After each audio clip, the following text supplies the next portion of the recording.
In this video, I'm going to share living with MS, tips to help you live your best life. So let's talk about 3 different areas. Number 1, why are we as women living with MS set up to fail to have our best life? Number 2, the secret that doctors never tell you. And number 3, how you can apply this to your own life. This is the Women Thriving with MS channel, and I am Jen Tracy. And if you haven't subscribed, be sure to do that below, because if you click that button, then you'll be informed about other videos. And if you are interested in the weTHRIVE membership for Women Thriving with MS, check out the waiting list link below. It starts April 22nd, so you will be informed if you click on that link and you subscribe to the information.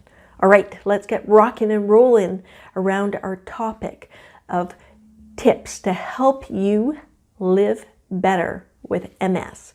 Okay, so as women, we know that when we get diagnosed with MS, when you get diagnosed with MS, and I've been through this before, there are huge waves of grief that happen. This is normal, right? And if your neurologist is not telling you this, then don't be surprised, right? I was lucky. My neurologist told me I'm going to likely experience 3 years of grief around working this out, the idea of living with MS and the symptoms that go with it. That was very, very helpful information. My neurologist gets a check mark, thumbs up. We're set up to fail because we're not set up to deal with the grief. There isn't a structure in place to do that. So how do we face that? You can go to support groups. Sometimes you can get support around that. You can go to therapy. You can do various different things. At a certain point on that journey, you'll notice that the grief starts to soften. And as it softens, then there's an opening to move forward in having your best life and living with MS. So this takes time to get to that place. Also, one of the things that you may feel in this place of grief or this shock of being diagnosed is feeling a little crazy, right? Like bad crap crazy, right? And that's normal too. And part of it is that I believe that the medical system is broken. There aren't supports in place to deal with the grief, to deal with the craziness, to deal with how to face MS head on. Basically, we're sent home from the hospital or the doctor to deal with it ourselves. And this can be a very lonely and isolating place. And even if you've been living with MS for 5, 10, 15 years, you may have shards of trauma that have happened as a result of that. And eventually we do all move on. So these are some of the things that get in the way. So let's talk about point number 2, which is the secret that doctors rarely or never talk about.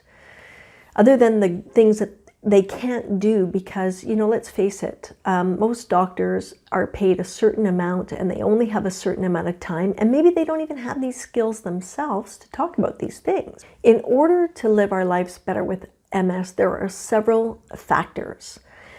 One is mindset, right? If we are in the pit of despair, which happens, right? It happens to all of us. We are humans. We live in the human condition.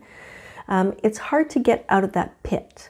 And so we need to have systems in place in order to make it happen. And what I'm going to be sharing with you today is something called S.M.A.R.T goals. A way for you to set yourself up for success in tiny little increments in which you can start to move towards living your best life with MS. So I'm going to talk about S.M.A.R.T goals. It's an acronym for the word SMART. S-M-A-R-T.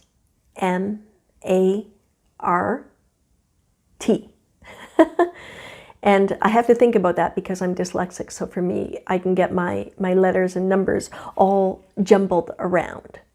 Let's talk about what a SMART goal is, and then we can talk about how to apply it, which is the third part of this video. So let me give you an example of what is not a SMART goal first. So let's say you recognize that you want to exercise. you want to exercise more, you want to get out more, you want to get your body moving more, right? Knowing that that is going to be helpful to living your best life with MS. So you might have this idea, well, I'm going to exercise more, but it's not specific, right? It's not specific. What might that be, right? Are you going to do stretches? Are you going to use your cane or your walker, or if you're okay without that, and take a walk somewhere? Are you going to get on a trike or an assisted walking device, or if you're able to, a regular bicycle or reclining bicycle? Are you going to swim, which can be difficult at times because you have to transport yourself somewhere first, but that is a great exercise. I love that. So getting specific about, okay, not only do you need to exercise, and you say you want to exercise more, S stands for specific, right? So specific in terms of what exercise are you going to do. So that's when you're setting a goal to live life better with MS, to live that best life, you want to be very specific about what that goal is for yourself. In another video, I talk about napping and how I nap every day. So I have a system in place to ensure that happens. Going back to exercise. So number one is to pick exactly what that's going to be. Be specific about it. The second is, how is it measured? M, SMART, right? So M stands for measurable. How are you going to measure it? Meaning, how often are you going to do it? So that you can look back and say, yes, yes, I achieved that goal, right? So let's say in the beginning, you say to yourself, okay, well, I'm going to, how can I measure it? I'm going to do it for 15 minutes. I'm going to walk to my mailbox and come back, or I'm going to walk around the block, or I'm going to get on my bike and I'm going to ride on a bike path down to the lake and back, whatever that is. So now you can measure it, right? And how long is that going to take? How long are you going to do that for? So you're going to say a measurable in terms of, you know what the exercise is because you've gotten specific. Now you're going to determine the measurement of that goal. So is that going to be 10 minutes? Is it going to be 30 minutes? How long is that going to be, right? That you're going to take to do that, give or take. I mean, it doesn't have to be perfect, right? Screw perfect. Okay. Then the next in the SMART goals, S.M.A.R.T, for attainable. Attainables, can you be successful at it? Is it something that you can do?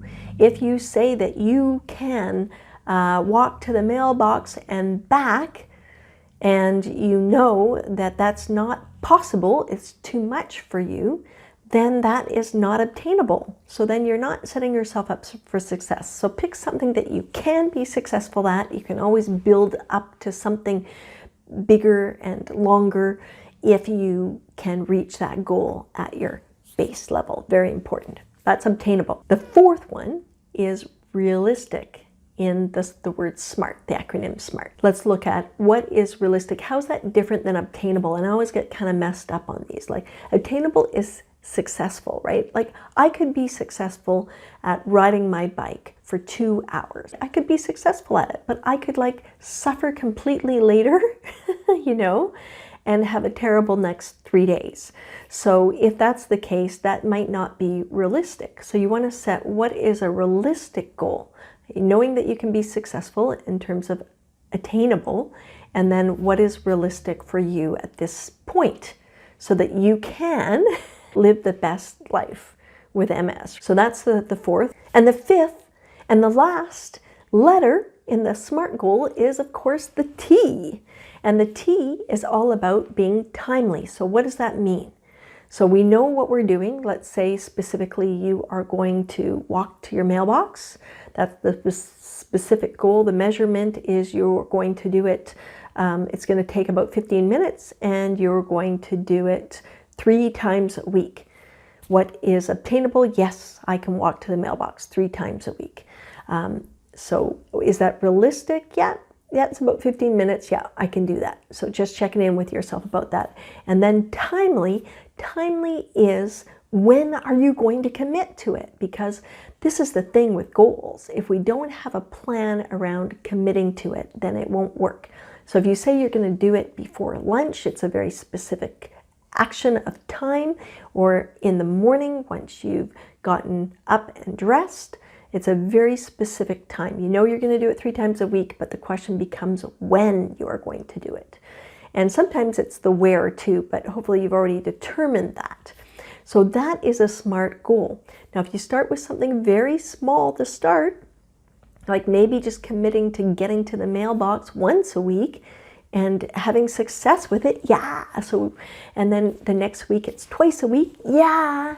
And the third time it's 3 times a week, and on a specific day, then you're likely to succeed at that. Number one, what does that do? It makes you feel great because you got it done and you did something nice for your body. Number two, it's also because you recognize that you followed through with something, right? You followed through with something, and then you're motivated to keep going with it. The problem with this thing around failing to succeed is that we set the bar too high. You know, when you live with the MS, our bar is very different than the bar that we had before MS. And so it's so important to set a bar in the space of being obtainable and realistic. Check out the goals. You can try this out for yourself. Let me know how it goes. Just pick one thing and pick one time to do it over the course of a week to start, and see how that goes, and know that you can do this. I believe in you. You have the capacity to apply this in your life. Now, if you are homebound, find something that you can do once a week that you know you can do. There's a woman in the Women Thriving with MS Facebook group that talked about, she's bedbound at the moment, but she's determined to get up and be able to use a walker to move around. And so she stands in a standing frame, and that's her exercise, right? So set something that is realistic and obtainable for yourself. Now, as we wrap up here with this video, I just want to say that if you want support about applying this to your life on a consistent and regular basis, definitely check out the link and sign up to be on the wait list of the weTHRIVE membership for women that want to connect and discover how to thrive with MS.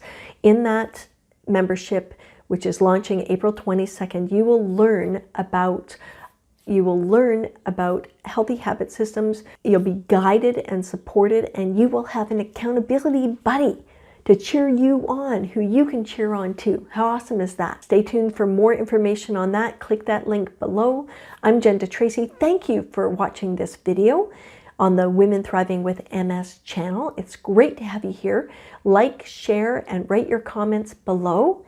And if you haven't subscribed, be sure to do that now. Thank you, and see you again soon.